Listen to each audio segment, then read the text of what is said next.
There's no time. Lost. Tides. Darkness.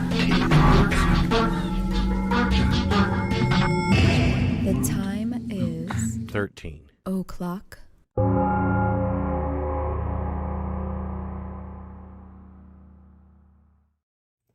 Hey everybody, it's Friday night. Here we are. Yeah, we had a little bit of technical difficulties with the damn laser. I had to figure out how to We turn just forgot how to turn it on. Yeah. It's like you could have just given me the remote and I would have turned it on. What? Instead of you being over there for 5 She's minutes gonna put the shit on me. pushing the wrong She's gonna button. fucking blame me. She's gonna blame me with for it. Well, I think like I found it earlier on the floor, so I think Pookie was in here like knocking shit off of the. Yeah. Cause she was in here like fucking around. Yeah, at the last minute I look back there and it says, man, our laser isn't on.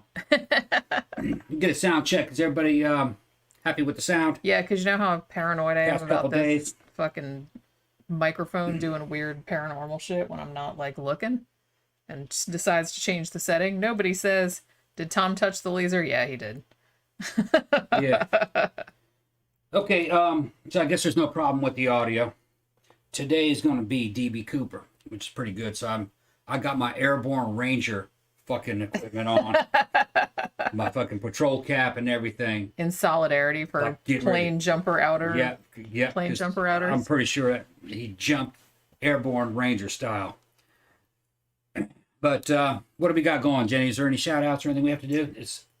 Looks like everybody's here. Yeah, there is. I think that I tried to get to disseminate the information as widely as possible, but in case you didn't notice, we are going to start doing the main episodes, the live streams on Friday nights now at 6 p.m. What the hell? Don't worry about it. Oh my God, what is he doing over there? I don't know, just knock it off. Zach says the mic sounds a tad different, but I can't say why. I had to turn down the gain because it was like recording me really loud. So I don't know. I don't know what it's doing. It's like I said, the settings just keep changing. I Though don't you know what it what? That volume is awful low right there. is. No, it's fine. That's it? Okay. It's fine. It's fine. Oh, you know what? I just What? realized something. What? It's showing one mic now. Before when we were having all those problems, it was showing two, wasn't it? It was actually showing 3. Like I Showing said, 3. that's what I was like. It was Yeah. adding microphones willy-nilly. Yeah. What's the bottom one that says turned off? What is That's that? webcam, because the okay. webcam also has a microphone, but Okay. obviously I don't want that microphone All right. recording also, Now so I that one understand is what I'm on. saying. Yeah. And look, this is what it's doing. This is going to have to come down a little bit because it's... No, I had that. It was going up into the red. I had that done exactly the way it was supposed to be. Okay, well, it shouldn't be buzzing out now. You messed it up. I'm messing shit up. Yeah, She's saying I'm messing shit don't up. touch anything. Okay. I had all the settings All right. done exactly the way they were supposed All to right. be done, That bitch went up into the red. I saw. and now it's fine. Okay. It's fine. Just don't yell. All It'll right. be fine. Okay, I'm going to sit here and just be quiet then. I would say don't yell. Me and Amanda Smith are already drunk. Oh man, it's like we just started. We don't drink Yeah. before the show. No, not drunk. Not Everybody's yet. here. Got Soph's in there. Zach's here. Badger's in. Ilsa is in there. Amanda. Bee's Nest. Everybody's in here. Yeah, everybody's here. Everybody's in here. Fucking Badger's in there. Tammy. T hasn't showed up yet. Should be here probably. Yeah, I felt like some people, like I said, I made it like a little graphic and I put it on Facebook and Instagram and everything. But, we're going to start moving the shows to Friday nights at 6 p.m. Just so we can have Saturdays off in case we want to go out on Saturday nights. Also, I think I mentioned too that my witching hour show, I'm going to discontinue that. It's going to go through the end of March. Like I already have the next 3 episodes already done, like in the can.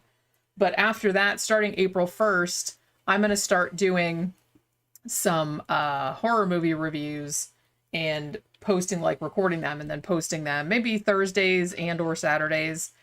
Because I have such a huge backlog of horror movies. People keep recommending them to me, like old ones and new ones and shit. And it's, I put ones in the polls, but we only get to do one a week, then review one a week. So I was just kind of like, I really need to work through this backlog. So I guess I'll just do them like I do my book reviews.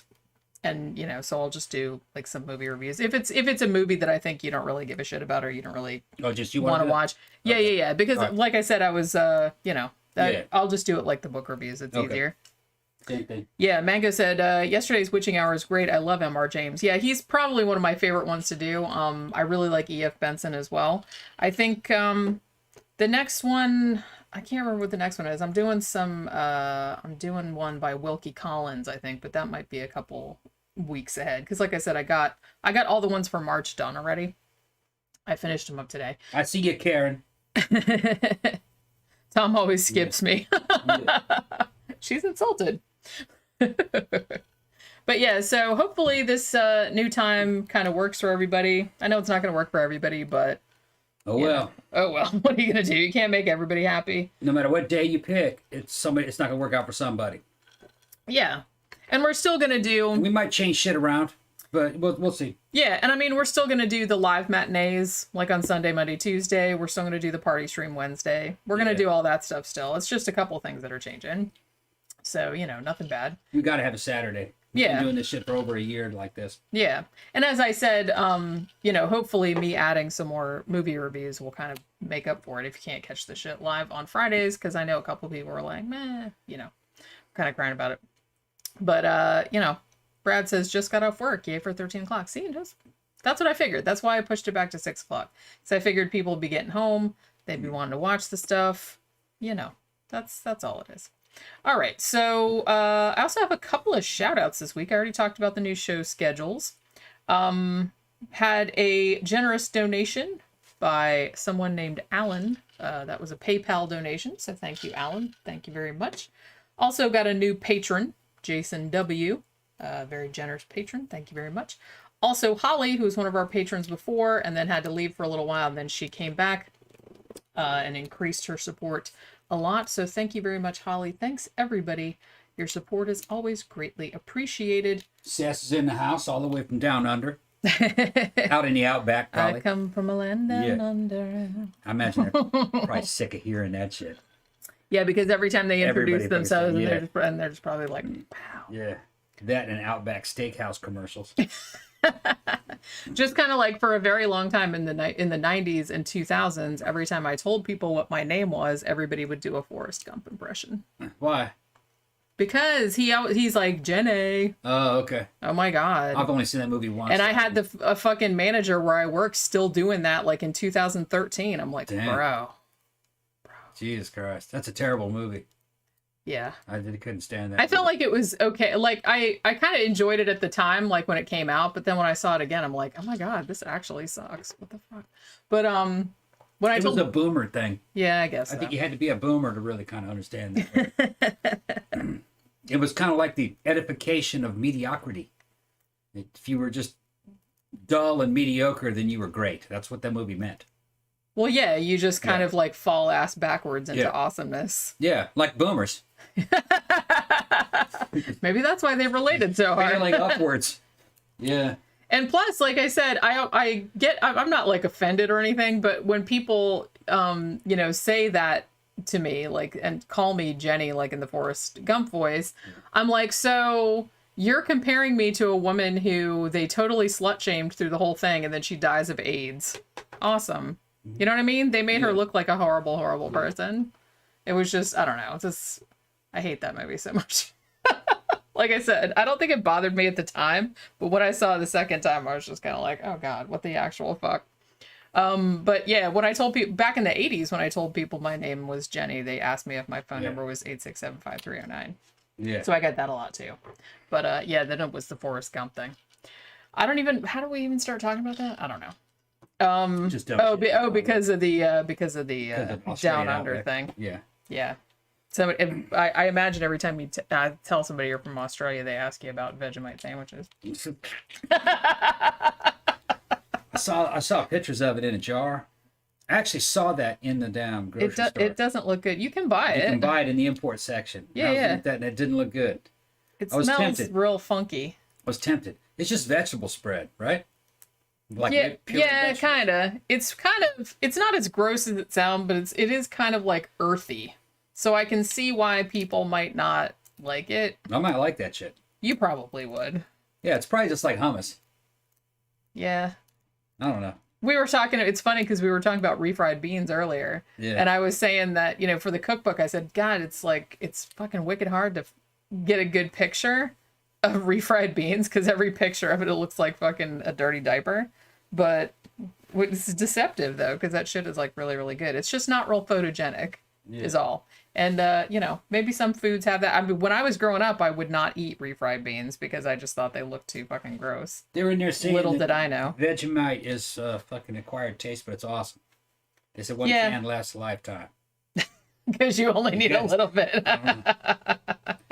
It's kind of like, you know, every English-speaking country has their crazy thing in a fucking jar, and it turns out like Americans and peanut butter, that's like a crazy thing. In England, they don't like it. Although I saw a video of an American guy eating British peanut butter, and he hated it. He's like, God, this is some shitty peanut butter. It's like, And the what British did you guy do was to like, it? the British guy, this is like, that's not normal. And he goes, no, it's not fucking peanut butter. It's garbage. He said it was super, super sweet, and the texture was all wrong. And what was funny is it was like a normal brand. It's just, I guess that's what they're used to over there, what they expect. Maybe that's why they hate it. Yeah. Because they don't make it right. They don't make it right. Or they think they're making it the way we make it, right. and it's not. That's what he not said. right. I mean, I've never had anything from... Mango says we love peanut butter here. Yeah. Well, I do. Yeah. I guess, I don't know. My ex-husband was British, and he didn't like it at first, but then, like, when he started eating, he's like, oh, this is actually good. I was like, yeah, so you don't... I don't think they really know what to do with it. Put that shit on buttered toast with jelly on one side and peanut butter on the other. You eat it like that. You got to toast that shit. On raw bread? No, No. And really, you want cheap bread, like Wonder Bread.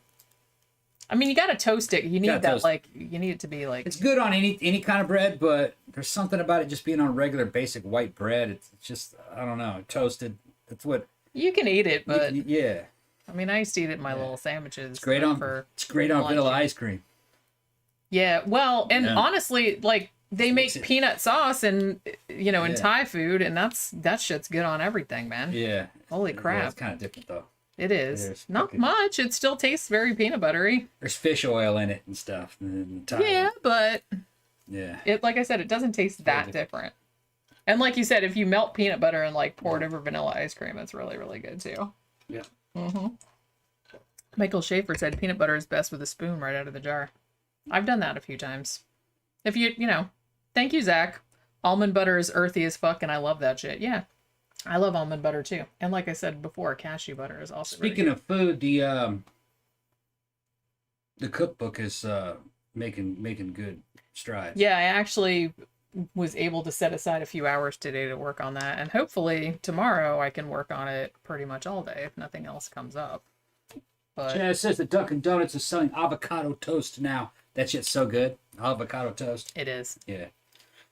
Just I mean, avocados are delicious. California style guacamole, man. I think it's good on anything too. Yeah. Yeah. Yeah. Amanda says to me, peanut butter and tahini paste taste nearly the same. They are kind of the same. They're similar. Tahini's the same idea. It's just that it's sesame seeds Yeah. So yeah. or sunflower seeds. One of the Yeah. two. Wait. Is I it? think I it's thought sunflower it was seeds. sesame seeds, but I could be totally It wrong could about be. that. I can't remember. Chaz says peanut butter and jelly on Eggo waffles. Yep. I used to eat. I used to put ice cream in between two Eggo waffles as well. Yep. Like when I was a little kid, you toast them and then the ice cream would get all kind of melty in the middle. You want the peanut butter slightly melted just a little bit. That's why you want the bread toasted. It's got to be hot. Matter of fact, you can put the peanut butter and jelly in the toast and have it buttered and put it back in the pan in some more butter to get it to melt a little bit more. So it's just kind of like a crispy thing that kind of oozes out the side.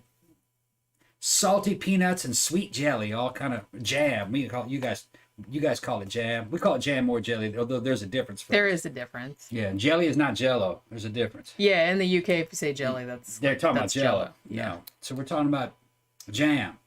Yeah. Jam. and peanut butter. That reminds me of that. Yeah, fucking- Dan Bell. Jam. That was Susan Yeah. Powder, wasn't it? Yeah. Stop the insanity. Yeah. He edited together like her going, jams, jams. It was really funny. You have to see it. You kind of had to be there. All right, so Looks like everybody's in here. It's about Yeah, it time looks to like start it. the show. that's what I was just gonna say. Okay. And then we're DJ gonna- Maniac says, when I was a kid, I thought there was only one Eggo in the box because of the fucking commercials. Because didn't the Eggo like pop out of the box, right? Like it was a toaster. The Eggo commercials, I don't like from remember. when I was a kid. I think I don't that's what they had. You thought there was only one in there. How many was in there? 8? I think it was 8. Man, I love Eggo waffles, just like 11 on Stranger Things. That was one of my favorite things. And like I said, you could do everything with it. You could toast it, you could put ice cream in there, you could make a sandwich out of it. Yeah. Go nuts. Jen's calling it right. Jam has got pieces of fruit in it for an American. Jelly doesn't. It's just juice. It's easy to make. Pectin. You could take apple juice or grape juice and turn that into jelly. It's good. Real good. It's just juice, pectin, and sugar. Yep. Right? I think that's all it's in there. You just boil it up, and then you just refrigerate it, and beam, there it is. Yeah. You can put it in any jar and make your own. I made it in 7th grade home Nothing ec. to it. Yep. Nothing to it. And if 7th grade home ec could make it, it's Yep. easy. If you've got pieces of fruit, you can put that in there too. But, the real, country version of that shit, you know what I mean? When you're, fucking poor, it's just going to be grape juice or apple juice. You can make jelly with that. And we used to make something. Man, I didn't put that in the. Well, it's not done yet. You can still put it in there. We should put that in the damn cookbook. What? This shit is Mississippi as fuck. It's called apple butter. Oh, yeah. All Remember right. apple butter? Yeah, I'm going to write that down. All right. Yeah, they might want some of that in Australia and in England. It's like a jam, but it's made out of apple. It's not apple sauce, but it is a jam that is apple and kind of, I don't want to say it's a slightly gritty. It's like it's pureed apple. And you spread it on butter. It's delicious. It's delicious. Yeah, apple butter. It's easy to make. Apple butter. You put it on like buttered toast. You put that on there. It'd be even good on a peanut butter and jelly sandwich. I might have to put it on the same page as peanut butter and jelly if I ever am. Yeah. Otherwise, I'm going to have to rearrange. Real southern shit. Kind of like, think of it as kind of like applesauce, but it's slightly cured, like like a jam would be, I guess. Yeah. Slightly, yeah. It's good. Yeah. It's not real powerful. It's got kind of a smooth, sweet apple flavor. And it was a butter substitute. Probably came out of the damn Depression.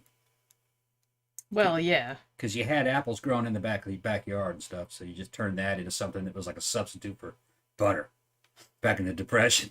You remember the thing that they used it, and you can still make it nowadays, mock apple pie? Like when you couldn't get apples and shit like that, you made them with fucking Ritz crackers and something else. And you put it all together. I can't remember how you make it, but there's actually no apples in it, but it tastes just like apple pie. It's the craziest fucking thing. I never had it. Yeah, look it up. Like one of these, it's called mock apple pie. Apple pie, but it's actually crackers. It's crackers and a couple other things. It's like super, super cheap to make. I think you have to use Ritz crackers, some kind of like buttery cracker. And I can't remember what else is in there. Maybe some sugar, some other shit like that. But there's no actual apples in it. But for some reason, I don't know how, it tastes like an apple pie. Who the hell would make that? How'd you get your hands on that? Well, it was one of those Depression era recipes where like if you couldn't get fresh fruit, like to make an apple pie with, that was like a cheap way of making it. And it tasted just like apple pie. But I don't know how. Because none of the ingredients like seem like they would taste anything like apples. So there was no fruit in it. No, it's super weird. Weird. Yeah, it's like pretty famous for that exact reason because I don't know. It's mysterious. Probably super high in carbohydrate, but when you're starving, it doesn't matter. Well, yeah, they're just like any calories are good. Yeah. They didn't have to worry about dieting, about us all getting fat like nowadays. Michael Sophie Schaefer says they make apple butter up north too. Yeah. Okay. And Amanda says apple butter makes great barbecue sauce. Yeah, it would. That would be a good barbecue sauce. Michael Schaefer says, hell, a bag of apples are probably cheaper than a box of Ritz crackers. Yeah, nowadays probably. Yes, apple jam and apple butter are two different things. They'd be used the same way. It's more kind of like apple sauce, but it's thicker and sweeter, like a jelly. Yeah. I remember people making it, but I don't remember how to make it. I'd have to go back and look. And it's might have a little bit of cinnamon in it. It's good. There's a bunch of different ways to do it. Yeah, Trevor's saying that the mock apple pie, the other ingredients other than Ritz crackers were cream of tartar and cinnamon. Okay. And it somehow tastes like apples. Must be really bad for you. I don't know how. No nutritional value. Well, no. Yeah. But like I said, if you want an apple pie and you can't get no apples, that's like the next best thing. All right, so are we done talking about food now? Yeah. All right. Yeah. We got a bunch of people in there waiting, so. Okay, so we got a lot of stuff to get to with this. Who would have thought that this case would be so kind of complicated? I think it's only complicated because there were so many suspects, and they never found the dude, and they never found out who the dude was. D.B. Cooper was a classic case. It's never been solved. We're going to tell you, we're not going to solve it. It's not going to be solved. This is a classic fucking case. Yeah, we had And to it's get a around great to this. conversation talking about D.B. Cooper. You could talk about D.B. Cooper all day long. The thing that's fascinating about this one is that there are so many suspects, and every single one of them could totally be him. I mean, you know what I mean? It's who knew that there were so many people that looked like that dude and had the experience that they think and had like some weird shit in his life. They were like, oh yeah, that guy could totally be him. It's fucking crazy. Hold on. Tammy came out and said apple butter is just take some damn applesauce with cloves and cinnamon and cook it forever. And you're right. That's what it is. It makes the best jam. So who's this douche here that I'm gonna block? What's he do? What do you think? Oh, I don't know. I saw some stupid shit he was saying earlier. Wasting your time talking about. Oh yeah, bird noise. Yeah, and he was saying some stupid shit earlier about Yeah, the you intro can- and everything. So okay. I'm just like, whatever, bye, dude. All right. So anyway, Yeah. I don't know who that is. Yes, I mean. It's just some rando. Yeah. All right. So yeah, but I watched a bunch of stuff about this, and it's weird because I was telling him before we started recording the show, I was kind of like, for a long time, I'm going to say right, and I'm still kind of leaning in this direction. I think that the dude probably didn't make it. But there's still a little part of me that thinks maybe he might have. I don't know. There was a lot of factors against him, though. But then some of the shit they found out later, I was like, oh, it's possible he could have survived, but I don't know. I lean more toward he probably didn't make it. You know what I'm saying? I don't think he made it. We're That's- gonna get to it. Yeah. What's that? No, I was just laughing. I thought you were going to say something else, but then you just kind of... Well, no, it's a little too early for me to give my verdict, but I don't think the dude made it. Yeah, I'm pretty sure he didn't. But like I said, it's there's fun a- to talk about the possibilities. There's some reasons why I don't think he made it, but let's talk about the case first. Mhm. So, in case you're completely unfamiliar with this case, which I don't know how you would be, because I feel like everybody's pretty familiar with this. But maybe if you're in another country, you don't know, because this is kind of like in the U.S. At least, this is kind of easily one of the most famous heists, one of the most famous disappearances. For a long time, I think it was kind of the FBI's only unsolved air piracy case, as far as I can recall. Oh, they're in the comment section already commenting about the case. This is going to be a good show. Well, yeah, like I said, They're saying, like people were saying, I don't think he made it either, and other people are going, yeah, the money never showed up, and that's one of the main things. Other people were like, well, could he have made it? And I say, yeah, he could have made it. well, yeah, because other Yeah. people did, Yeah, he could have made it. He didn't though. which we'll get into, Yeah. because there were a lot of copycats after he did it, and they made it. They got caught, but they didn't die. But yeah, so definitely, like I said, and we'll talk about the copycat stuff. We'll talk about all the different suspects. We'll talk about all this kind of shit. But yeah, I love kind of heists, and I love doing shows. I mean, I love the true crime shows, but I think I mentioned this before. It's like I feel less bad about making jokes on a show like this rather than, the one we did before about like Texas killing fields where like people got murdered and shit. I mean, this one, nobody died except for possibly D.B. Cooper himself, and he was a criminal, so no one's all that sad. So it's just like a really interesting mystery. And like I said, everybody has their own theories and their own theories about what happened to him and like who the suspects were and shit like that. They're all jumping ahead talking about the damn buried money. Bee's Nest, don't worry about that buried money, man. We'll get to it in a minute. That buried money was always iffy. Yeah. Very I mean, iffy. like I said, we'll get into that because Yeah. that's the thing. I think that's the thing that makes this case so fascinating is that every single piece of evidence could totally go either way. Mm-hmm. You know what I mean? There's like no definitive, yeah, this happened or yeah, that happened. It's always like, well, it could be this, could be that. That's why they've never fucking found the dude and they never found out what happened to him. Finding some of the money confirms to me that motherfucker's dead. Yeah, If he was alive, he would have took every bit of money with him. Although there's some weird shit about when the money was found and when it was probably deposited there that Might have been maybe later. Yeah, well, that doesn't necessarily mean that he put it there. Somebody else could have found it and put it there. I don't know, but we're getting ahead of it. The real Seth says, I know nothing about this dude. Okay, well, maybe some people don't. Like I said, it was a long time ago. Oh, this is a good case. Yeah, this is really fascinating. Now, even though, okay, this is crazy to me, and I didn't actually even know this until recently. The dude did not check in under DB Cooper. He actually checked in under Dan Cooper. The only reason that everybody knows him as DB Cooper nowadays is because after it happened, one of the first suspects that the FBI picked up and looked into and then dismissed because he didn't have anything to do with it was a dude named DB Cooper. Because they were like, hey, maybe this dude that was hijacking the plane like actually used his real name and this is him. And there was a mix-up in the newspaper and somebody printed the suspect's name, DB Cooper, as in place of Dan Cooper, which was actually the name that the hijacker checked into the plane under. So the dude actually went under Dan Cooper, not DB Cooper. That was some other dude's name. So yeah, this happened over Thanksgiving weekend in 1971. Year I was born.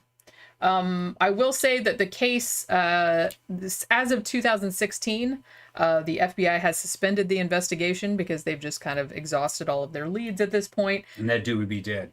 Yeah, and however, if he is caught, I'll go into that in a little while because normally the crimes that he was charged with would have been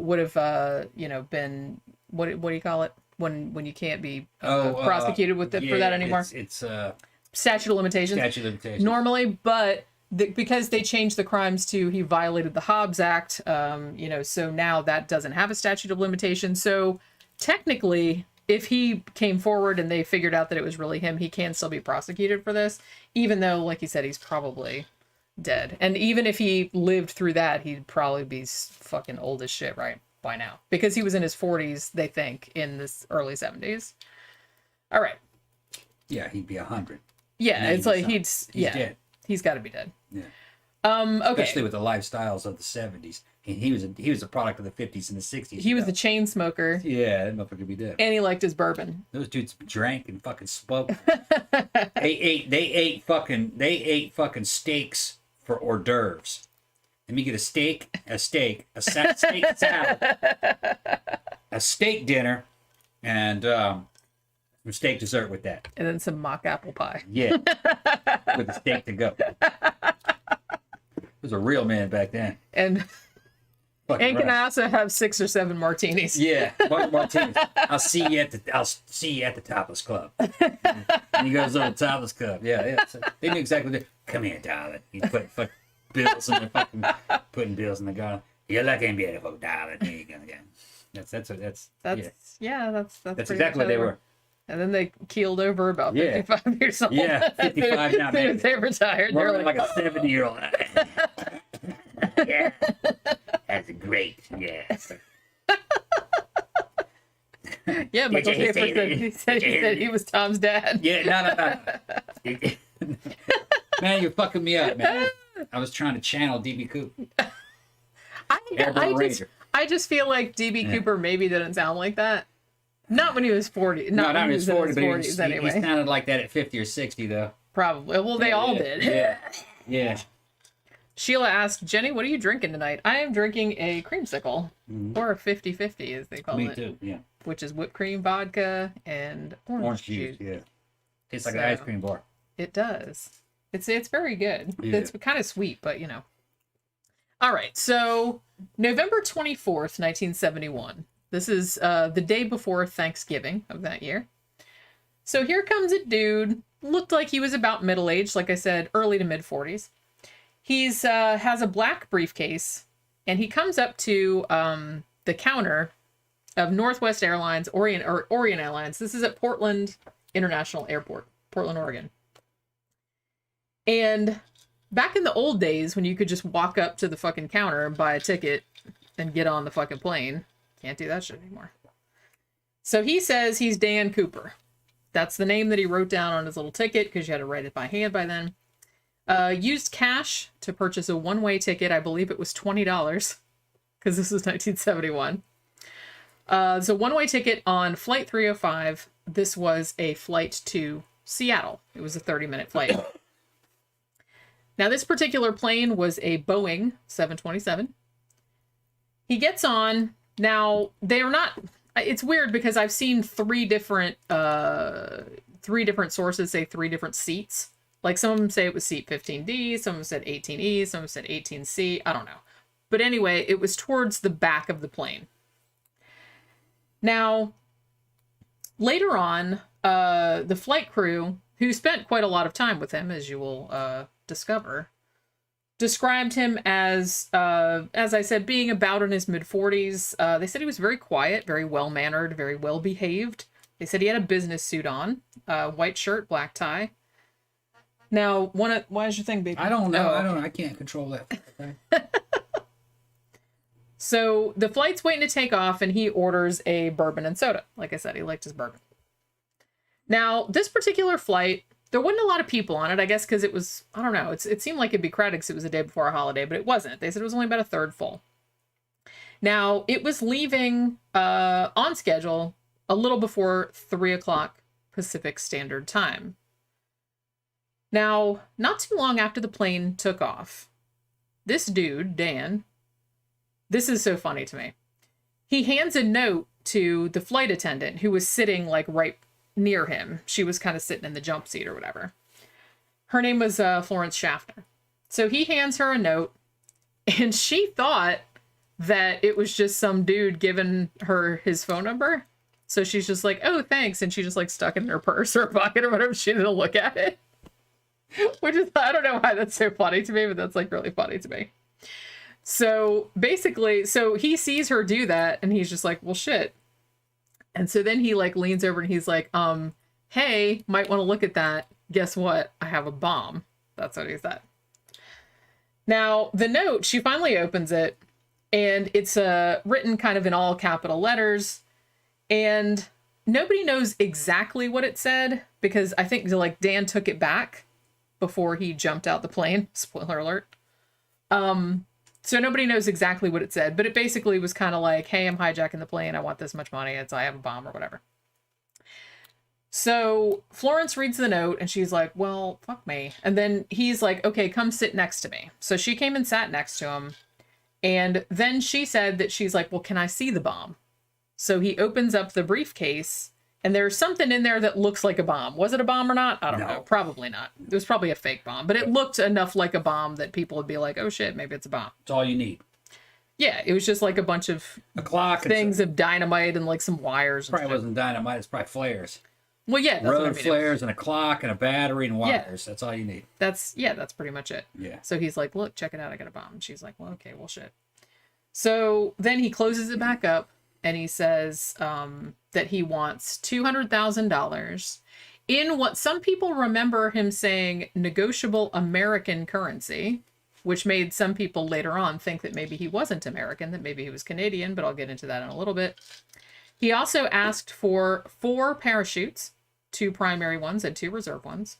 And he wanted there to be a fuel truck standing by at the Seattle airport to refuel the airplane. Hold on 1 second. What? He's talking about American currency. Yeah. Could be what he's talking about. Because when I was a kid, even in the 80s, I remembered some of the notes were not dollars. Remember those? Some of the notes were silver certificates. Yeah. Maybe that's what he's talking about.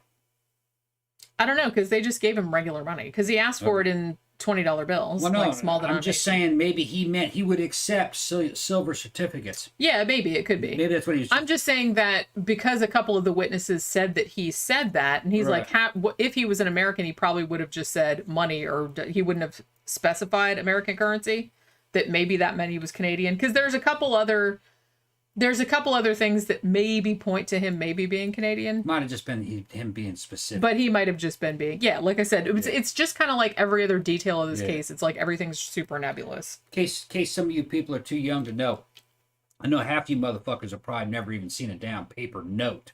Because I haven't seen one in fucking 10 years, actually. Everything's electronic. But they used to have things, they weren't really dollars. They were called silver certificates. What year were they from? I think the 20s, the 30s? They were from the 30s or 40s, maybe. Something like that. I don't really They looked remember. just like a dollar until you looked real closely at them. They were slightly different. And it would say like a $5 silver certificate. or a $20 silver certificate on it. It was weird. But maybe that's what he was talking about, that he would accept those too. I don't know. Like I would It's traded also just like money. I would also accept Long John Silver's coupons or Another thing I haven't seen in a long time is, remember Confederate money? yeah. I used to see it in California and My in Mississippi grandfather as a had kid all the time. Yeah, They my used to give it away for souvenirs. Yeah. You know, it wasn't worth anything. It's probably worth something now. I don't know. It was blue. Well, it's worth something to collectors, Yeah. I'm sure. Because there's all kind of people that collect all historical shit like that. And especially something that is like paper money that doesn't, that disintegrates after a little while. It's just kind of like why some people pay like thousands and thousands of dollars for a movie poster from the 1920s, because not a lot of them survived. I remember Confederate money. It was blue and it was red. Yeah, I remember. I've seen it. Like I said, my grandfather had some. And they were different sizes. Because he It's weird. collected a lot of stuff from like historical kind of stuff. Okay, so at this point, Florence goes to the cockpit and says, hey, there's this jackal back there, says he has a bomb, he wants all this stuff. So she conveys the information, and then she goes back to Dan's seat, and he has put dark sunglasses on, even though she's already seen what he looked like. Good enough that they got a really good sketch of him from several witnesses. So the pilot of the plane, who was named William Scott, he calls the airport in Seattle and tells them what's going on. Now, there were actually 35 other passengers on the airplane, but to, keep everybody from freaking out and panicking, they didn't say, hey, the plane's being hijacked. They said, we have a minor mechanical difficulty. We have to land at Seattle Airport. Everything's fine. We'll put you on a different flight. So actually, none of the passengers on board knew that they were being hijacked. You know what I mean? Because they let them all get off. So the guy that was like the head of the airline, he actually put together, like, he got the ransom money, $200,000, which is nice. You can just fucking call it the bank and be, hey, we need $200,000. We'll get it right over there. And they did. Like, they brought it right over there. And they also, it was all like sequential bills, right? And they actually took down, because even though this was 1970s, they weren't stupid. They took down all the serial numbers from every single bill that they gave him, because he specifically asked for the small bills. I think he wanted all 20s. So while this was going on, so as I said, the original flight was only supposed to be 30 minutes, but because it took time to get the fuel truck there and to get the money together and everything like that, the airplane ended up circling around Puget Sound for about 2 hours. And they, got everything together, the parachutes and whatever. And, they got emergency personnel in case something bad happened. Now, one of the other flight attendants that kind of interacted with Dan Cooper a lot on the plane, she said something interesting. She said that Dan seemed very familiar with the terrain while they were flying over it. He actually, when they were flying over Tacoma, he said, hey, it looks like Tacoma down there, which was correct. He also mentioned that McCord Air Force Base was only a 20-minute drive away from Seattle. It's not anymore, but it was then, which was also correct. Now, they just, at this point, they said that he kind of stood out because there had been plane hijackings before, obviously, but most of the hijackings previously had not been just for ransom money. It had usually been like political dissidents or people like that who were trying to get to Cuba, or they were, something like that. So they said that this guy he seemed very calm. He seemed to have his shit together. He was very polite. He wasn't, yelling or he was just kind of sitting there and didn't seem nervous or anything. And so he had drunk his one bourbon and soda and then ordered another one, which is that really wise if you're going to jump out of a plane? But okay, whatever. He had good tolerance. I guess so. He's probably pretty much jacked up on adrenaline, so he probably didn't feel that.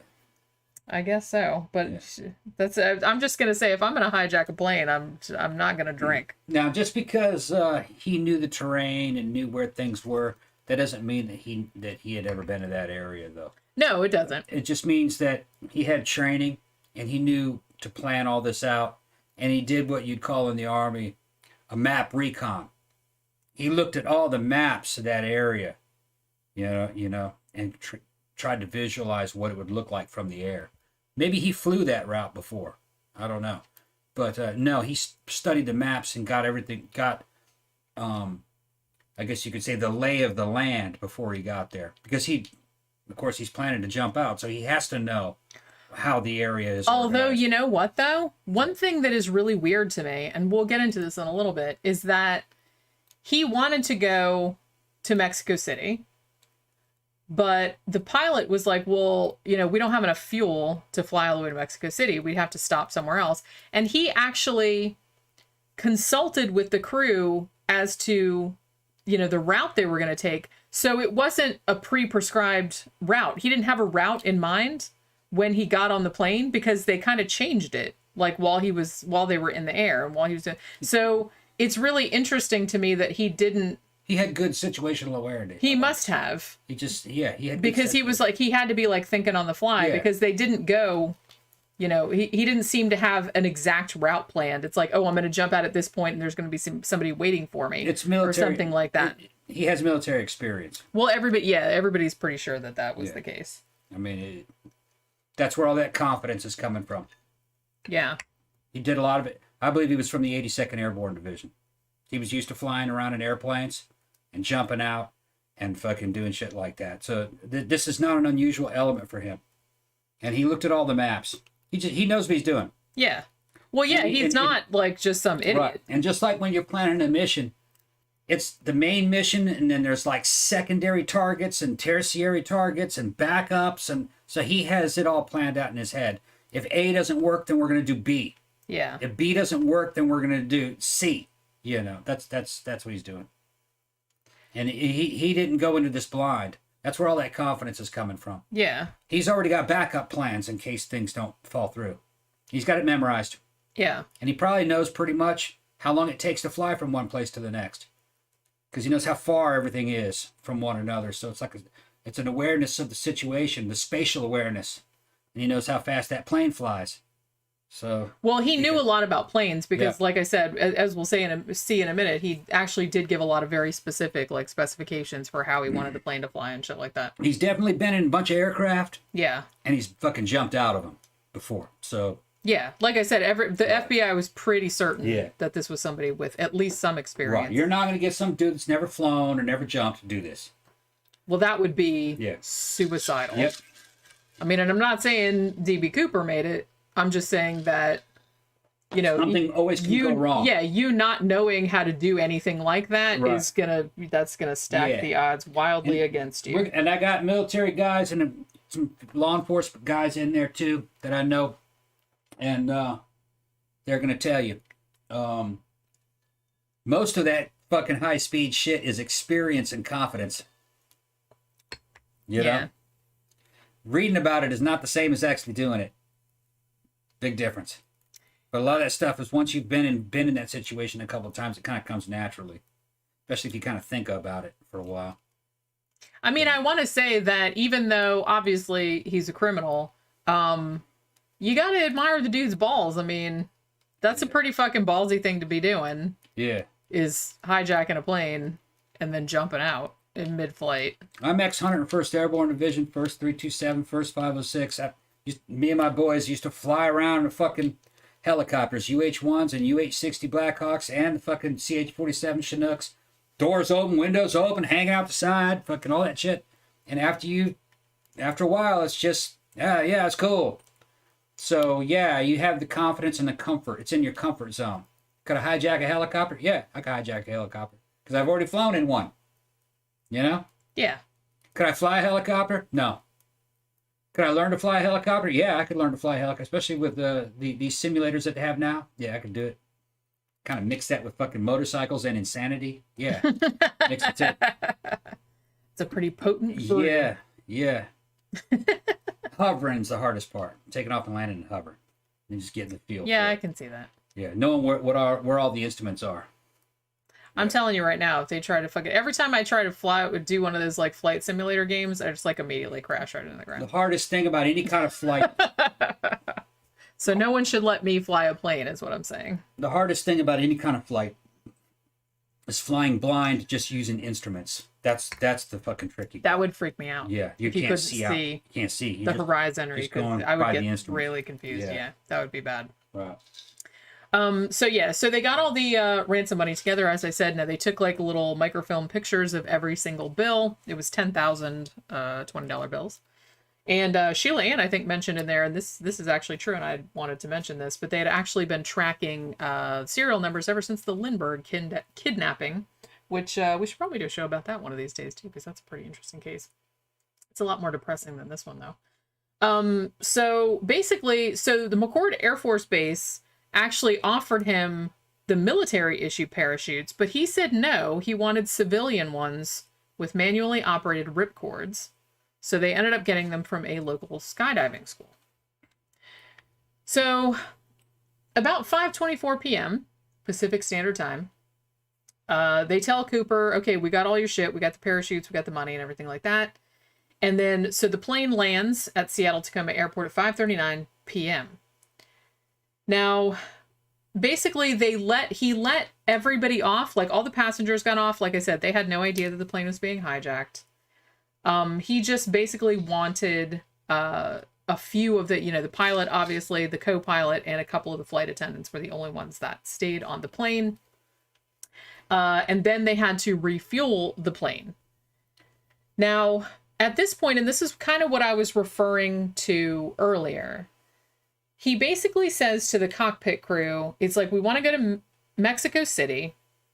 He specifically said, I want to go the minimum airspeed possible without the plane stalling, which is about 100 knots for that particular plane. And he only wanted to go as high as 10,000 feet, obviously, because he was planning to jump out. He also said that during the entire flight, he wanted the landing gear kept in the takeoff position. Don't put the landing gear up. He said he wanted the wing flaps to be lowered 15 degrees and the cabin to remain unpressurized. Now, at this point, like I said, I think it was the co-pilot who was in the Air Force, or had been in the Air Force during the Korean War and in Vietnam. He said, oh, well, okay, we can't go all the way to Mexico City. We're going to need to stop and make another refueling stop. So at this point, like I said, Dan Cooper didn't have a specific route in mind. He knew he wanted to get to Mexico City, but it seemed like he wasn't super picky about how to get there. And like I said, does it matter that they were going to Mexico City because he was planning on jumping out? So I don't know, but it was really weird. So they were like, okay, well, we have to stop and refuel. So they kind of had a big discussion about that. Like, where are we going to stop? They finally agreed that they were going to stop in Reno, Nevada to refuel. Now, so basically they're going to take off in the plane. The rear exit door of the plane is still open and its staircase was still extended. But the airline, the home office of the airline, Northwest, was kind of like, that's against safety regulations. We can't really do that. Not supposed to take off with the aft staircase still hanging out, obviously. But Dan Cooper was like, no, it'll be fine. It's safe. But I guess they kind of argued about it. And then they were like, no, we're going to put the stairs up. But they're like, we'll put it back down once we're up in the air. So that's what they did. So he did argue with them, but he didn't really get his way. I think I have the idea of what he's doing. He's trying to confuse his jump zone. Is what he's doing, or confuse his jump zone or his landing zone. That's what he's trying to do. He doesn't want the crew to know when he jumps out. That's what this is. That's what's happening. Yeah, probably. Although they did know, they did know, but I think he's trying to mask. Yeah. His intent. I don't think he wants them to know where he's jumping out. So they didn't know where to fucking search. Yeah. So I think he's kind of putting them a little bit on a goose chase. Hey, maybe we'll go here. Maybe we'll go there. He doesn't really care. He's just thinking about where will the plane be pointed once we leave this airport. Right. You know what I mean? Once you start shooting down this azimuth, how long should I wait at the present speed to jump? And where will that be? That's what he's thinking. Yeah. And he's looking out and he's like, there's probably a deserted area. I don't see any lights. And then he jumped. That's what he's doing. Yeah, although, we'll get into that a little bit too, but it's like... trying to confuse the crew. Yeah, I guess so. Yeah. So, another thing that kind of spoke to him being very familiar with aircrafts, and maybe the Boeing 727 in particular, was that he seemed to know how long it should take to refuel it. when they were still on the ground, because it took a little bit longer because there was some kind of like mechanical difficulty or whatever. And he was like, well, that shouldn't be taking that long. It should have been done at this time. So he did actually know how long it would take to refuel that particular plane, because he was bitching. That's that military experience, though. That's something he found out. He's researching. He learned everything about the airline industry. Yeah. How long does it take to refuel that shit? That's how many guys do it. You know what I mean? It's that kind of stuff. Well, yeah, it seemed like he probably spent a long time planning this. Yeah. He wanted to be real familiar with civilian airlines and their procedures at those airports. So he planned all this out. And, he wasn't going to do it once. He was going to do it a couple times. That's why he's doing this. That's why he learned all that. Like I said, you kind of have to admire his chutzpah. You know what I mean? Because that would be an easy gig. You could do that once every year, because all those flights that happened, and you could be a millionaire very quickly. Well, yeah, you'd only have to do it a few times. Yeah, you'd be the only guy that could do that. Hey, I'm the hijacking guy. I'm the dude. You know the routine. Send me the fucking parachutes, or I'll blow this motherfucker up. And jumped out with that fake bomb too, so they'll never know whether or not he had a real bomb or not. It was a fake bomb. You don't need a real bomb. Well, yeah, it's like much easier because they have to act like it's real anyway. So why bother building a real bomb and like risk blowing yourself up? Well, risk leaving footsteps or footprints behind. Like you got to go make or buy explosive. Exactly. That calls attention. That pings on a radar. Right. Exactly. So like I said, I think we talked about this on the collar bomb show too. It's like, if you're gonna like do some shit like don't, but if you're gonna do some shit like this, just make a fake bomb, because they have to act like it's real because they don't really know, because they're not sure. Yeah, that doesn't mean that they won't kill you though. Well, so they still might kill. Well, like I said, they'll still kill you. Right. Doesn't matter if it's a real bomb or not. Oh, it's just a play bomb. It's made. If they can get those crosshairs on your head, they will take that shot. Well, yeah. So it's not worth it. Well, yeah, it's not. This is old school shit anyway, man. If you want to steal money, you do that shit electronically. Well, yeah, nowadays it's much easier. You can Only an idiot. You can just sit in your basement and fucking, if you know what you're doing. Only an idiot would do something like this now. It's not enough money. Yeah. It's not enough money. I mean, maybe he was just a thrill seeker. He was a daredevil. It's a different era. It was. It's a different era. A few $100,000 could buy a lot back then. And well, the $200,000 that he made off with, like I said, whether he died or not, is over $1 million in today's money. He could buy a lot with. Yeah. And it was just, like I said, a different era. There was no other safer way. Think about it. Yeah. Bank robbery would be even more dangerous because you're on the ground. Yeah. Getting away from there is fucking difficult. Well, yeah. What are you going to do? Fucking teleport? Yeah. Yeah. Like you got to get in a car or you got to get on a bike or something and they're going to fucking catch you. So he's doing this heist from a commanding position, which is, fucking 30,000 feet. You know what I mean? Fucking over a deserted area without any ability for quick law enforcement and their ability to detect you. Yeah, he's doing, it's a good idea. He didn't make it though. I'm pretty sure he didn't. I mean, like I said, we'll talk about there were some too much shit. There was a bunch of copycats like afterward. Yeah, too much shit can go wrong. That's the problem. And all those people did make it, but they got caught. Yeah, like later on. There's always a chance that something can go wrong. Well, and something like this where there's so many factors where it could go wrong. So when the plane took off again, as I said, there were only 5 people on board. It was Cooper and the pilot, the co-pilot, and 2 other crew members. Also, the nearby McCord Air Force Base sent up 2 fighter planes, scrambled, and they were following the airliner, one above it and one below it, watching the dude. A man is in there saying, "I have no life. I've been a hermit for 10 months. I have nothing to do on a Friday night, and I live in Las Vegas." Amanda, young woman like yourself living in Las Vegas can find a way to... Never mind. What are you doing, Pokey? Yeah, Hi, sweetie. Yeah. Her little ears popping out on the side of the chair. Yeah, Amanda, fucking, living in Vegas, I tell you what, girl, you are literally sitting on a gold mine. Oh, geez, here we go. I will put you up there in my stables. Okay. Well, I mean, I feel like if you don't like to gamble, if you don't like to, there's not really a lot of stuff to do in Vegas. You know what I'm saying? I don't know. I've never been there. There's a lot of trouble to get to. Well, I know that, Vegas, but you know what I mean. Yeah. I'm just saying if that's not what you're like kind of into. So there were actually 2 fighter planes kind of trailing the airliner to make sure nothing bad happened, although the visibility was not so great. So basically, okay, so Cooper tells one of the flight attendants, go into the cockpit and just stay in there with the door closed. So he wanted to like do some shit in the plane. All the crew members were supposed to stay in the cockpit. She's trying to go out. And not, and not watch what he was doing. So while she was doing that, Dan Cooper, right around 8:00 p.m. on that night, it looked like he was like kind of tying something around his waist. And then in the cockpit, this little red warning light flashed. And that was the light that signified that the stairs in the back, the air stairs in the back of the plane had been activated.